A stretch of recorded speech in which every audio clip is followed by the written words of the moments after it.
Proclamação. E como aos homens está ordenado morrer. Audiolivro O Fim da Vida Terrena. E agora, de Derek Prince, capítulo 5. A ressurreição. O maior evento de toda a história até hoje é a ressurreição de Jesus Cristo. Ela é o coração da mensagem cristã. Na verdade, sem a ressurreição não há mensagem cristã. Toda ela se centraliza à volta da morte e ressurreição de Jesus Cristo.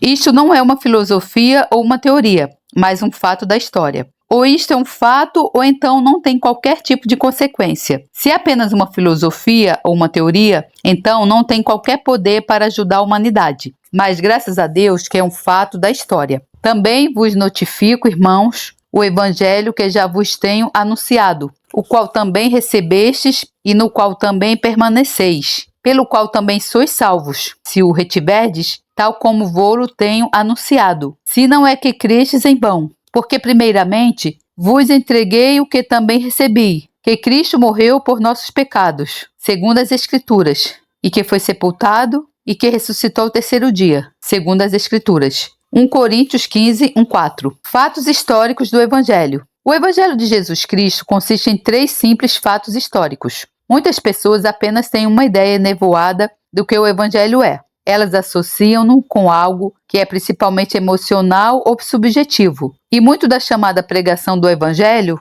baseia-se no emocional e subjetivo. Mas tal não é correto. O Evangelho não se baseia em algo emocional ou subjetivo, mas em fatos simples, vitais e históricos. Eventos que, na realidade, aconteceram na história humana e são confirmados por muitas testemunhas credíveis. Paulo declara-nos o Evangelho que pregou. O Evangelho, que é essencial para se crer na salvação. Ele centra-se, primeiro que tudo, na pessoa de Jesus Cristo. Em segundo lugar, foca-se em 3 grandes fatos históricos que se relacionam com Jesus Cristo. Sem Jesus não há Evangelho. O Evangelho não é um conjunto de opiniões humanas, nem é um sistema teológico ou filosófico. É um conjunto de fatos enraizados na história. Quais são os 3 fatos centrais relacionados com Jesus que alicerçam o Evangelho? Primeiro, ele morreu. Segundo, ele foi sepultado. Terceiro, ele ressuscitou ao terceiro dia. Precisamos de gravá-los no nosso coração de uma forma que nunca os esqueçamos. Porque Paulo, escrevendo aos Coríntios, disse: estes são os fatos pelos quais sois salvos, a menos que tenhais crido em vão. Paulo está a dizer que se qualquer momento eles se desviassem desses fatos básicos para qualquer tipo de teorias religiosas, fantasias ou experiências subjetivas, então teriam acreditado em vão. Aproveite essa oportunidade pelo poder do Espírito Santo para imprimir de forma permanente no seu coração e na sua mente estes 3 fatos-chave centrais que compõem o Evangelho. Cristo morreu, foi sepultado e ressuscitou no terceiro dia. Paulo oferece 2 tipos de confirmação desses fatos históricos. Primeiro, eles são confirmados pelas profecias do Antigo Testamento. Segundo, eles são confirmados pelo relato de muitas testemunhas credíveis. É muito importante vermos que a primeira confirmação destes fatos não é o testemunho humano, apesar de também ser importante. A principal confirmação é as escrituras proféticas do Antigo Testamento. Todo o Novo Testamento continuamente enfatiza o fato de que as profecias do Antigo Testamento tinham de ser cumpridas. Nenhuma delas podia falhar. Jesus disse-o, os seus apóstolos disseram-no. E este tema está entrelaçado ao longo de todo o Novo Testamento, tanto na vida de Jesus, como nas subsequentes atividades dos seus apóstolos e da igreja inicial. Vez após vez, uma frase reaparece como refrão, para que se cumpra aquilo que os profetas disseram. Isso significa que a principal confirmação da veracidade da ressurreição é que ela havia sido claramente profetizada nas Escrituras do Antigo Testamento. Assim, no Novo Testamento, não somos confrontados com algo novo ou imprevisível. Pelo contrário, para aqueles que conheciam as Escrituras do Antigo Testamento, a ressurreição de Cristo era previsível. Não só havia sido predita no Antigo Testamento, mas o próprio Jesus inequivocadamente predisse a sua ressurreição porque ele estava familiarizado com as escrituras dos profetas do Antigo Testamento. A segunda fonte de confirmação é o relato de muitas testemunhas credíveis que viram Jesus e comungaram com ele depois da sua ressurreição dos mortos. Então temos 3 fatos. Cristo morreu, Cristo foi sepultado, Cristo ressuscitou. E temos 2 fontes de confirmação: as escrituras proféticas do Antigo Testamento e o depoimento de muitas testemunhas credíveis. Deixe-me realçar 5 detalhes de apoio em relação à ressurreição, que afirmam a sua validade. 1. Foi confirmada por um número de testemunhas credíveis muito superior ao que seria requerido para estabelecer um fato em lei. 2. Produziu uma mudança dramática e permanente naquelas testemunhas, para a qual não há uma explicação alternativa satisfatória. 3. A fidelidade ao seu testemunho custou a vida de muitas daquelas testemunhas. Sabiam o risco que corriam, mas o que viram era de tal forma real e grandioso que foi impossível permanecer no silêncio e na indiferença. Eram testemunhos totalmente isentos de qualquer tipo de interesse. 4. Produziu uma radical e permanente mudança no curso da história. A história nunca será a mesma e não há qualquer explicação alternativa satisfatória para esse fato. 5.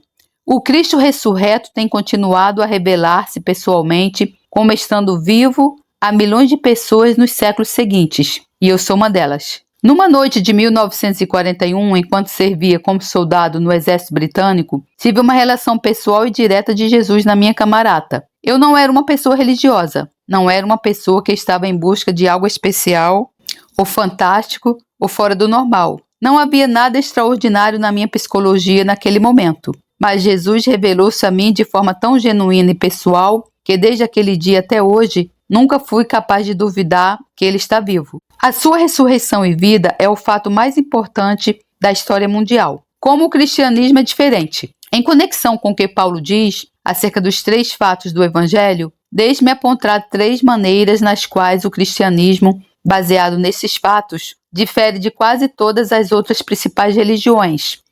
A primeira é que o cristianismo se centra totalmente numa pessoa. Essa pessoa é Jesus de Nazaré. Não é somente porque ele foi o que entregou as verdades do Evangelho, mas porque na sua vida, morte e ressurreição, que todo o Evangelho está centrado. Não podemos tirar Jesus e ter o Evangelho. Não podemos tirar Jesus e ter o Novo Testamento. Isso não se aplica a outras religiões. Poderíamos, por exemplo, tirar Maomé e substituí-lo por qualquer outra pessoa com um outro nome e de uma época diferente. Esta outra pessoa poderia ter tido as mesmas teorias, porque a religião maometana é baseada em teorias e não em fatos históricos. Existem fatos históricos relacionados com ela, mas não são essenciais à sua verdade. Contudo, no caso do cristianismo, estes fatos históricos acerca de Jesus são centrais à sua verdade. Se eles não tivessem acontecido, o Evangelho nunca poderia ter sido apresentado à raça humana.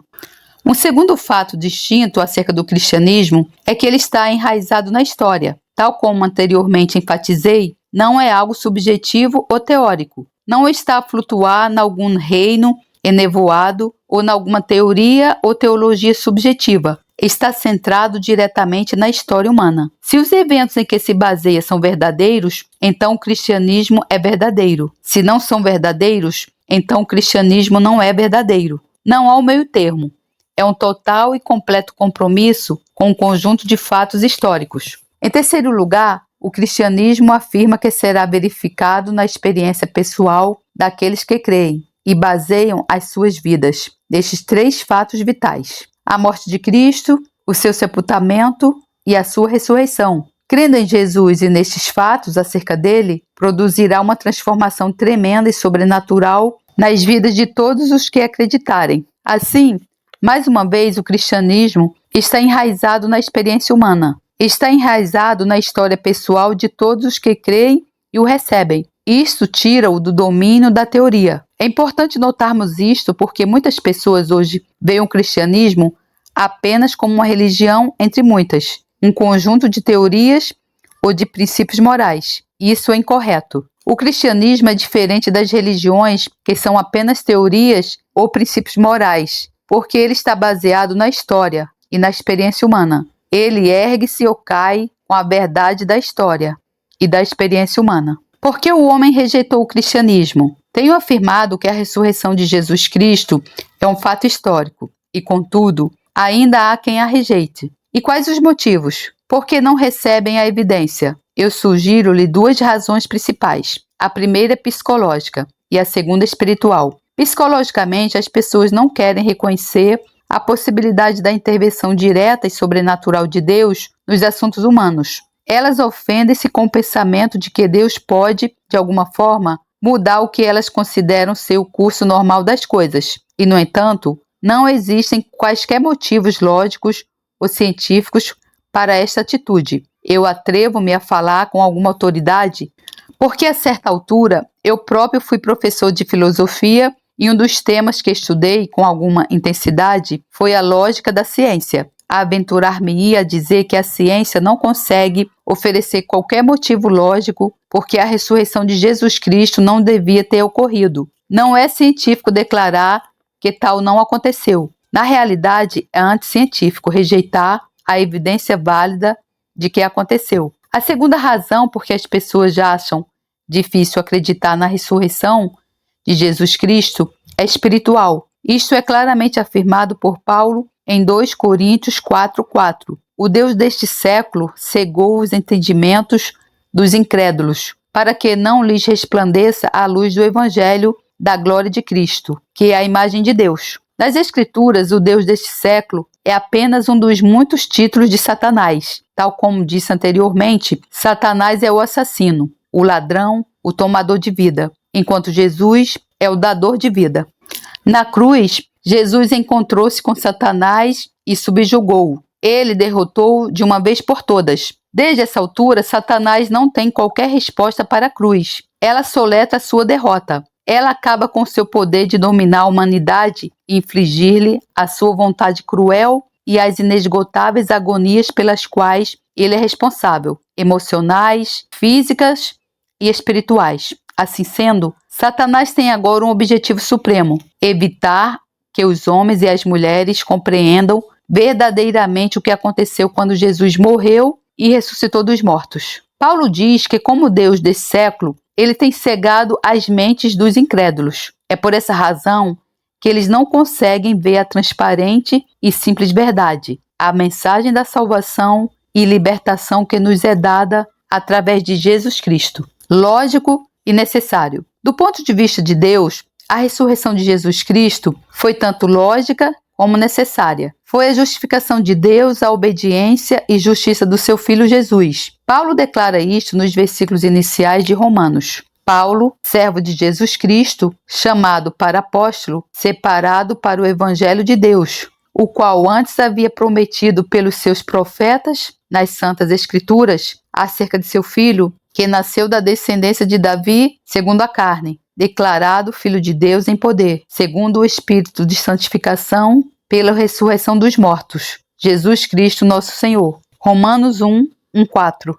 Na carne, Jesus foi um descendente de Davi, mas na sua natureza eterna, foi o Filho de Deus e o nosso Senhor. Deus declarou que Jesus era o seu Filho ao ressuscitá-lo dos mortos. A ressurreição é a reivindicação de Deus pelo seu Filho. É a demonstração pública a todo o universo que Jesus, apesar de ter morrido a morte de um criminoso e ter sido rejeitado pelos homens, era de fato o Filho de Deus e o nosso Senhor. Isto está resumido num parágrafo do meu livro, O Manual do Crente Cheio do Espírito, na seção intitulada Ressurreição dos Mortos. Previamente, Cristo havia passado por 2 tribunais humanos. Primeiro, o tribunal religioso do concílio judeu e depois o tribunal secular do governador romano, Pôncio Pilatos. Ambos estes tribunais haviam rejeitado a afirmação de Jesus de ser o Filho de Deus e haviam-no condenado à morte. Além disso, ambos esses tribunais haviam se unido para prevenir qualquer arrombamento do túmulo de Jesus. Para este fim, o concílio judeu havia providenciado seu selo especial e o governador romano tinha providenciado uma sentinela de soldados armados. No entanto, no terceiro dia,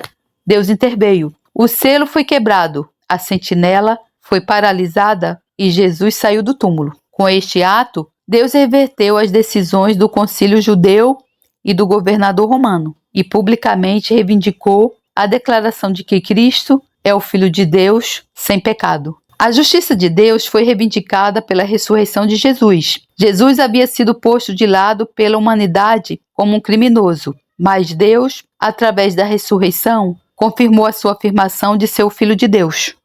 Como deveria ser a nossa resposta? aqui temos uma bonita passagem descrevendo a resposta das mulheres que foram as primeiras testemunhas da ressurreição. E saindo elas presurosamente do sepulcro, com temor e grande alegria, correram a anunciá-lo aos seus discípulos. E indo elas, eis que Jesus lhes sai ao encontro, dizendo: Eu vos saúdo. E elas, chegando, abraçaram seus pés e o adoraram. Mateus 28, 8, 9. Que mais podemos fazer quando percebemos quem ele é e o que fez? Não há outra resposta razoável, mas fazer o que aquelas mulheres fizeram: cair aos seus pés e adorá-lo. Capítulo 6. De acordo com as Escrituras. As Escrituras do Antigo Testamento mostram-nos como a ressurreição foi claramente profetizada, aumentam a nossa compreensão sobre a ressurreição e também providenciam um exemplo maravilhoso da extraordinária exatidão da profecia bíblica.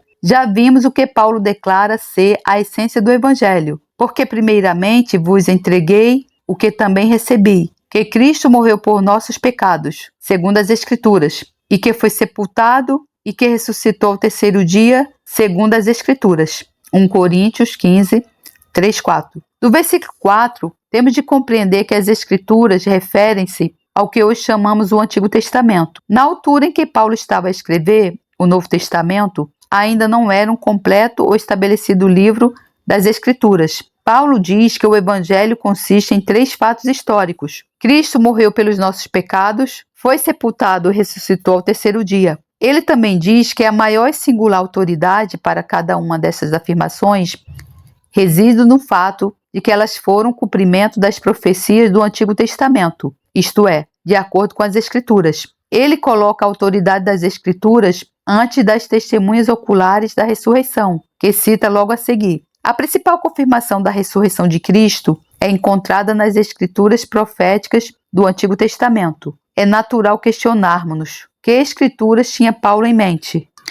Que passagens do Antigo Testamento predisseram a ressurreição de Jesus Cristo? Fatos acerca das profecias do Antigo Testamento. Antes de respondermos a esta questão, no entanto, temos de compreender um princípio de interpretação das profecias do Antigo Testamento, no que a Cristo se relaciona. O apóstolo Pedro declara este princípio, da qual salvação inquiriram e trataram diligentemente os profetas que profetizaram da graça que vos foi dada, indagando que tempo ou que ocasião de tempo o Espírito de Cristo que estava neles indicava anteriormente, testificando os sofrimentos que a Cristo haviam de vir e a glória que se lhes havia de seguir, aos quais foi revelado que não para si mesmos, mas para nós, eles ministravam estas coisas que agora vos foram anunciadas por aqueles que pelo Espírito Santo, enviado do céu, vos pregaram o Evangelho, para as quais coisas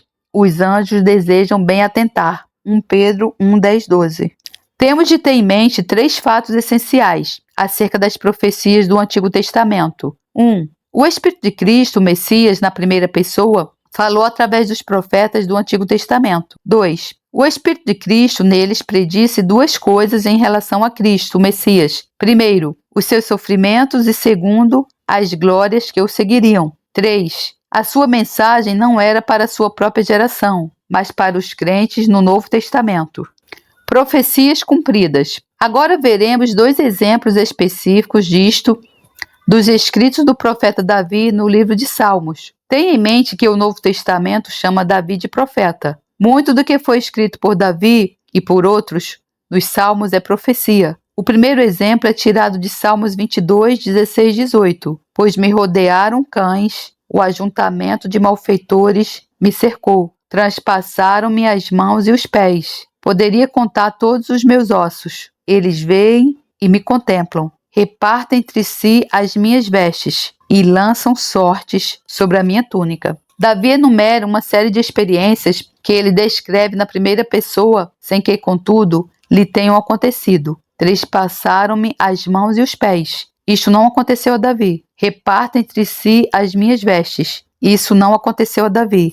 Lançam sortes sobre a minha túnica. Isto não aconteceu a Davi. E, no entanto, Davi fala na primeira pessoa. Qual é a explicação? Ela é dada pelo apóstolo Pedro, em 1 Pedro 1, 10, 12. Era o Espírito de Cristo, o Messias, a falar através dos profetas, entre eles Davi, e a descrever experiências que nunca aconteceram aos profetas que as proferiram, mas que eram para se cumprir na experiência de Jesus. Afrontas me quebrantaram o coração, e estou fraquíssimo. Esperei por alguém que tivesse compaixão, mas não houve nenhum, e por consoladores, mas não os achei. Deram-me fel por mantimento, e na minha sede me deram a beber vinagre. Salmo 69, 20 e 21. Novamente, Davi fala na primeira pessoa e descreve coisas que nunca aconteceram na sua experiência. Na minha sede me deram a beber vinagre. Não há qualquer registro que isso alguma vez tenha acontecido a Davi, mas essa experiência que ele descreve aconteceu a Jesus e está cuidadosamente registrada no Novo Testamento.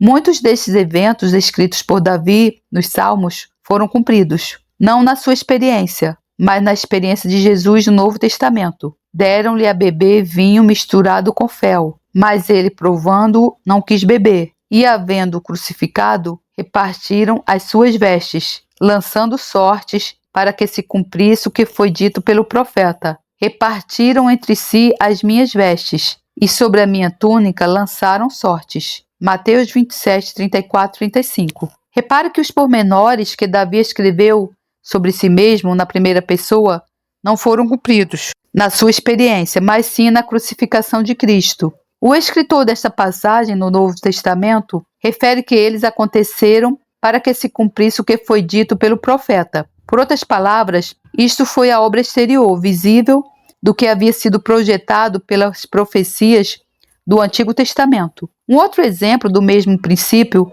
pode ser encontrado nas profecias de Isaías, ou seja, o Espírito de Cristo, o Messias, falando através de Isaías na primeira pessoa, sobre coisas que nunca aconteceram com Isaías, mas que se cumpririam em Jesus. O Senhor Jeová me abriu os ouvidos, e eu não fui rebelde. Não me retiro para trás. As costas dou aos que me ferem e a face aos que me arrancam os cabelos. Não escondo a face dos que me afrontam e me cospem. Isaías 50, 5, 6. Não há qualquer registro ou sugestão que alguma dessas coisas tenha acontecido na experiência de Isaías e, no entanto, ele fala na primeira pessoa como se tivesse. Qual é a explicação? Foi o Espírito de Cristo, o Messias, em Isaías, falando do que seria cumprido na experiência de Jesus. Novamente, o Novo Testamento cuidadosamente registra o cumprimento destes eventos. Em primeiro lugar, Mateus fala de Jesus depois de ele ter sido preso. Então, cuspiram-lhe no rosto e lhe davam murros e outros o esbofeteavam. Mateus 26, 67. Depois lemos em Isaías 56, as costas dou aos que me ferem e a face aos que me arrancam os cabelos. Não escondo a face dos que me afrontam e me cospem. Ver Marcos 14, 65, 15 e 20. Mais uma vez, lemos em relação a Jesus. Então, Pôncio Pilatos soltou-lhes Barrabás e, tendo mandado açoitar Jesus, entregou-o para ser crucificado. Mateus 27, 26. Repare que Jesus foi açoitado antes de ser crucificado. Tinha de ser assim por causa do que estava escrito no capítulo 50 de Isaías. As costas dou aos que me ferem. No açoitamento de Jesus, aquelas palavras foram cumpridas. Elas não se cumpriram em Isaías, mas sim em Jesus. A ressurreição profetizada. Quero desenvolver um pouco mais este tema e partilhar consigo duas profecias específicas da ressurreição de Jesus, lidas nos Salmos de Davi. Vamos aplicar este princípio das profecias do Antigo Testamento aos escritos de Davi no livro de Salmos, e particularmente aos que predizem a ressurreição de Jesus. Tenho posto o Senhor continuamente diante de mim, por isso que Ele está à minha mão direita. Nunca vacilarei. Portanto, está alegre o meu coração e se regozija a minha glória. Também a minha carne repousará segura, pois não deixarás a minha alma no inferno, nem permitirás que o teu santo veja corrupção. Far-me-ás ver a vereda da vida. Na tua presença há abundância de alegrias. A tua mão direita há delícias perpetuamente. Salmo 16, 8, 11. Repare que em todo o texto, Davi fala na primeira pessoa, e, no entanto, Muitas das coisas que ele diz não se cumpriram na sua experiência. Primeiro que tudo, ele diz: também a minha carne repousará segura. Aqui ele fala de um corpo que está para ser sepultado, mas sepultado na esperança da ressurreição. Então ele diz: não deixarás a minha alma no inferno. Ele está a falar de alguém cuja alma desceu ao inferno, isto é, ao lugar dos espíritos mortos, mas não permaneceu lá. Nem permitirás que o teu santo veja corrupção. Aqui ele fala de alguém cujo corpo foi sepultado, mas não passou pela experiência da corrupção. E esta pessoa é chamada de santo de Deus. No versículo seguinte ele diz: tu me farás ver a vereda da vida. Aqui temos alguém que tem estado morto e sepultado e contudo volta ao caminho da vida. Então ele diz: na tua presença, na presença de Deus, há abundância de alegrias. A tua mão direita há delícias perpetuamente. Essa pessoa que morreu foi sepultada e regressou à vida. É trazida à presença imediata de Deus e toma o seu lugar à direita de Deus. Nenhuma dessas coisas aconteceram a Davi, mas todas elas aconteceram a Jesus. No segundo capítulo de Atos, o apóstolo Pedro, falando a uma multidão de judeus no dia de Pentecostes, especificamente aplicou essa profecia de Davi a Jesus, ao qual Deus ressuscitou, soltas as ânsias da morte, pois não era possível que fosse retido por ela. Porque dele disse Davi: sempre via diante de mim o Senhor, porque está à minha direita, para que eu não seja comovido. Por isso se alegrou meu coração e a minha língua exultou, e ainda a minha carne há de repousar em esperança, pois não deixarás a minha alma no Hades, nem permitirás que o teu santo veja a corrupção. Fizeste-me conhecidos os caminhos da vida, com a tua face me encherás de júbilo. Atos 2, 24, 28. Nos versículos seguintes, Pedro interpreta essas palavras e mostra como elas se aplicam na perfeição a Jesus e não a Davi. Varões e irmãos, seja-me lícito dizer-vos livremente acerca do patriarca Davi, que ele morreu e foi sepultado, e entre nós está até hoje a sua sepultura. Sendo, pois, ele profeta e sabendo que Deus lhe havia prometido com juramento que do fruto de seus lombos, segundo a carne, levantaria o Cristo para o assentar sobre o seu trono. Nessa previsão, disse da ressurreição de Cristo, que a sua alma não foi deixada no Hades, nem a sua carne viu a corrupção. Deus ressuscitou a este Jesus, do que todos nós somos testemunhas. Atos 2, 29 e 32. Pedro está a dizer que isto tudo não aconteceu a Davi, mas aconteceu tal como descrito a Jesus. Profeticamente, o que Davi escreveu no Salmo foi cumprido na ressurreição de Cristo. Foi a alma de Cristo que desceu ao Hades, mas não foi deixada ali. E foi a carne de Cristo, na sepultura, que não viu a corrupção. Pedro resume-o com essas palavras poderosas: Deus ressuscitou a este Jesus, do que todos nós somos testemunhas.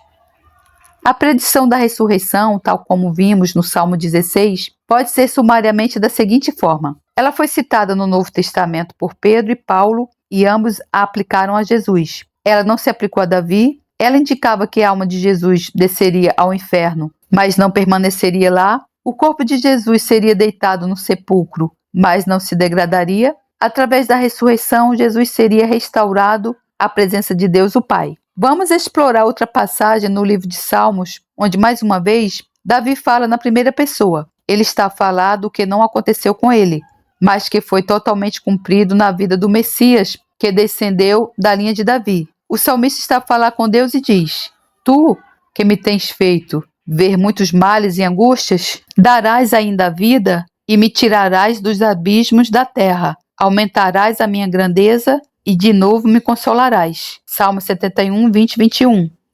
É verdadeiramente maravilhoso o quão exatamente isto prediz, passo a passo e etapa a etapa, a experiência de Jesus. Vejamos a ordem dos eventos registrados neste salmo. Em primeiro lugar, tu que me tens feito ver muitos males e angústias. Certamente isto foi cumprido em Jesus, no seu julgamento, rejeição, açoitamento e, por fim, crucificação e morte. Mas então o salmista continua: tu me darás ainda a vida e me tirarás dos abismos da terra. Isto descreve dois eventos: a alma de Jesus a ser chamada do Hades, o inferno, e o seu corpo a ser trazido para fora da sepultura. Essa é uma das afirmações mais claras de ressurreição física encontradas no Antigo Testamento. Ela diz: tu me farás ressurgir das profundezas da terra. Primeiro, contudo, Deus tinha de o reavivar, trazê-lo de volta à vida. Depois ele fê-lo erguer-se do túmulo. Essa é a mesma ordem que é enfatizada no Novo Testamento. Então, depois da ressurreição, o salmista continua dizendo: aumentarás a minha grandeza e de novo me consolarás. Mais uma vez, o Novo Testamento registra com exatidão como isso foi cumprido na experiência de Jesus. Deus não somente o ressuscitou, mas elevou aos céus e deu-lhe um lugar à sua direita no trono. Certamente isso aumentou a sua majestade. O Novo Testamento diz que ele tem sido exaltado muito acima de todo o principado e autoridade, e força, e domínio, e nome que se nomeia, e que os anjos e os principados e poderes têm-lhe sido sujeitos. Vê Efésios 1, 23, Romanos 8, 38. Certamente a sua majestade foi aumentada. Mas o salmista também diz: de novo me consolarás. Jesus não somente recebeu a posição de autoridade e honra suprema no universo, mas ele também foi confortado pela sua restauração ao seio do Pai, de onde ele tinha sido brevemente separado para os sofrimentos da morte. Podemos resumir isto em duas declarações. Jesus suportou grandes e dolorosas aflições, mas ele foi de novo restaurado à vida. Ele foi erguido das profundezas da terra e foi restaurado ao seu lugar de honra à direita do Pai. Louvado seja o nosso Senhor, por todos os séculos dos séculos. Amém. Predito por Oséias. A nossa próxima profecia da ressurreição de Cristo é encontrada no profeta Oséias. Essa passagem de Oséias tem uma característica única. Ela é dada na primeira pessoa, mas no plural, em vez do singular. Oséias usa a palavra nós, em vez de eu. Antes de examinarmos estes versículos, quero sugerir que Paulo referiu a profecia de Oséias em 1 Coríntios 15, 3, 4. Porque primeiramente vos entreguei o que também recebi, que Cristo morreu por nossos pecados, segundo as Escrituras, e que foi sepultado e que ressuscitou ao terceiro dia, segundo as Escrituras.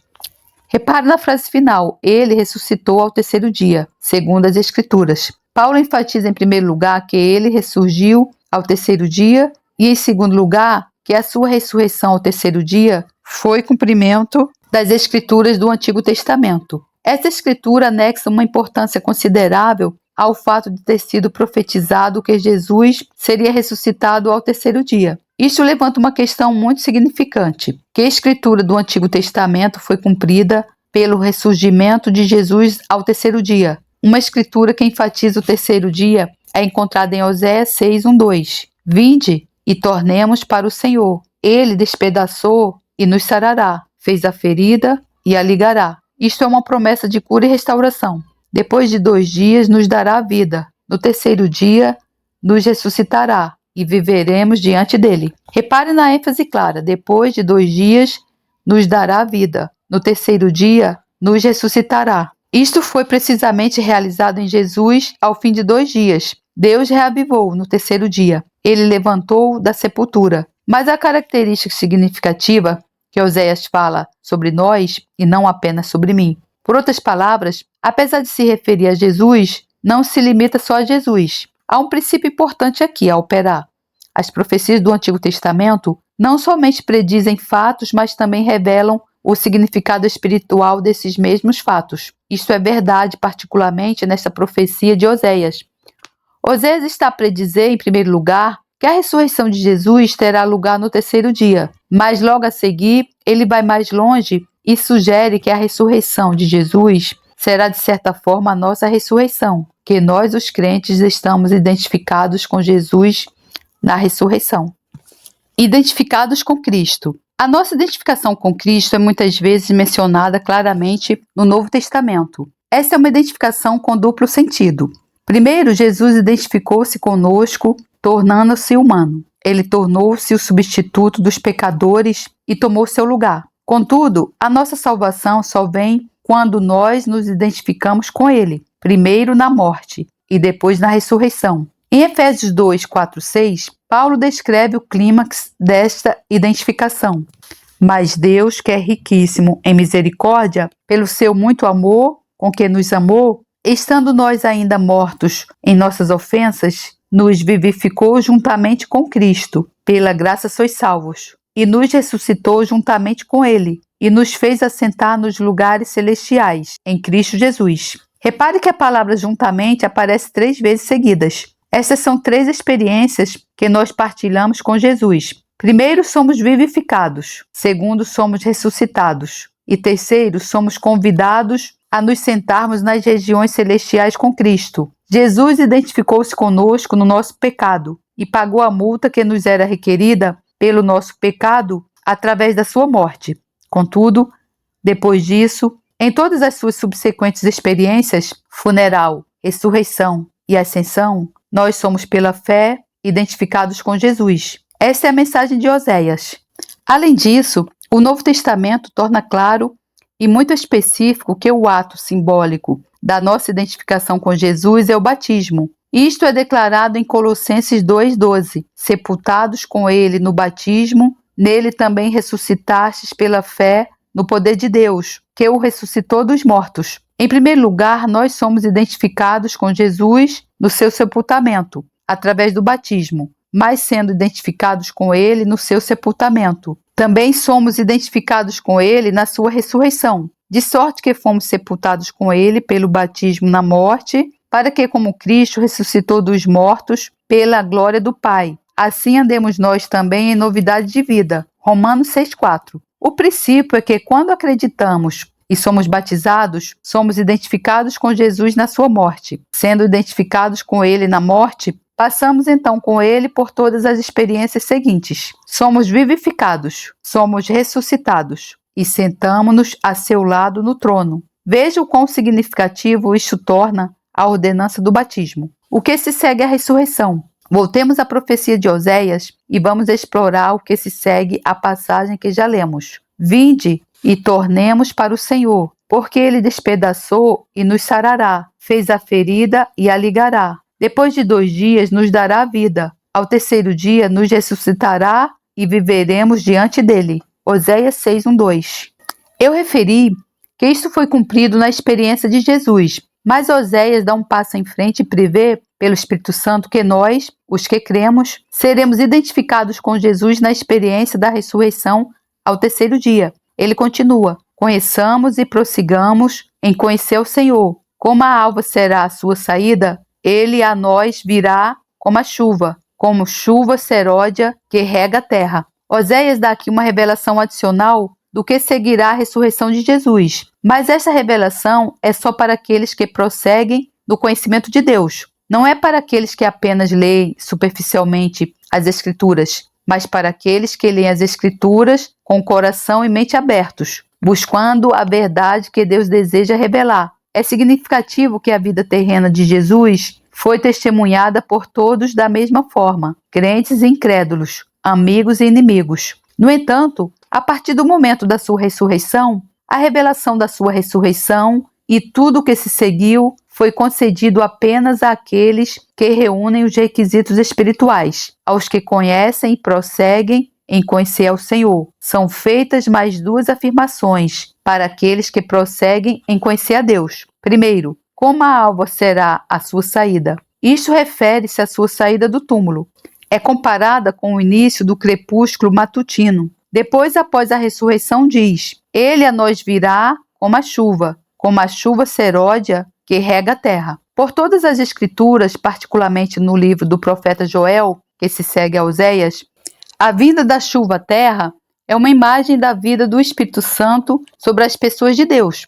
Depois da ressurreição deverá haver uma descida do Espírito Santo, como a chuva. Isso foi cumprido 50 dias após a ressurreição, no dia de Pentecostes. Portanto, podemos ver quão maravilhosamente exata e quão reveladora essa profecia é. Ela prediz que Jesus será ressuscitado ao terceiro dia. Ela prediz a nossa identificação com Jesus na sua ressurreição. Ela prediz que a sua ressurreição será como a madrugada e, claro, ela aconteceu por volta dessa altura do dia. Foi uma madrugada após uma longa noite de pecado e morte. Ela prediz que Deus voltará ao seu povo no Espírito Santo, como a chuva. Isso foi cumprido no dia de Pentecostes. No próximo capítulo, analisaremos algumas das pessoas que foram testemunhas da ressurreição. E ao nosso Senhor Jesus Cristo, profunda honra e esplendorosa glória ao Rei de todos os tempos, Deus único, imortal, invisível, sempre e sempre. Amém. Glórias a Deus, louvado seja o meu Senhor, que a graça do Senhor Jesus Cristo, o amor de Deus e a comunhão do Santo Espírito estejam com todos vocês. Amém.